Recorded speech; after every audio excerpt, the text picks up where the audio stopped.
30 ஆண்டுகளுக்கு மேலாக என்னோட நியூமராலஜி வாஸ்து கிளைண்ட் அவர் வந்து பார்த்திங்கன்னா நிறைய புத்தகங்களை வாசிப்பார்.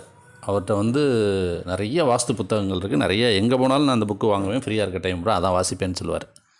அவர் வந்து பார்த்திங்கன்னா அவரோட மருமகனுக்கு ஒரு இடம் தேர்வு பண்ணும்போது வந்து பார்த்திங்கன்னா இது நல்லாவே இல்லை, பார்த்தாலே தெரியுது, இந்த அபார்ட்மெண்ட்ஸை இதை வாங்கணும்னு சொல்கிறாரு, இதை இருந்தாலும் ஒரு ஃபார்மலுக்கு உங்கள்கிட்ட கேட்டுக்குவோம் அப்படின்னு சொன்னார். ஆனால் நான் போய் பார்த்தோன்னு பார்த்தீங்கன்னா அவரோட பார்வையில் அது வந்து ஃபெயில் மார்க்கில் வேண்டாம்னு நிராகரிக்கப்பட்ட மனை வந்து பார்த்திங்கன்னா நான் நல்ல மனை, இது நீங்கள் தாராளமாக வாங்கலான்னு சொன்னேன்.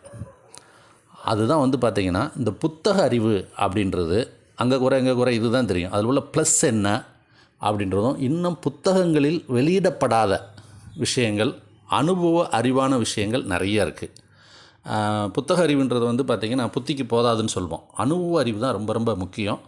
அதில் வந்து நல்ல மனைன்னு நினைக்கிறது தவறான மனையாக இருக்குது, தவறான மனைன்னு அவங்க சொல்கிறது நமக்கு நல்ல மனையாக இருக்குது. அது அனுபவத்தில் கேட்டு ஒரு வாஸ்து நிபுணர்கிட்ட கேட்டு செய்யுங்க, அதுதான் சரியானது. நீங்களாக தேர்வு செய்வது செல்ஃப் மெடிக்கேஷன் மாதிரி சுய வைத்தியம் செய்வது எவ்வளவு கெடுதலோ அந்த மாதிரி தவறாக இருக்கும்.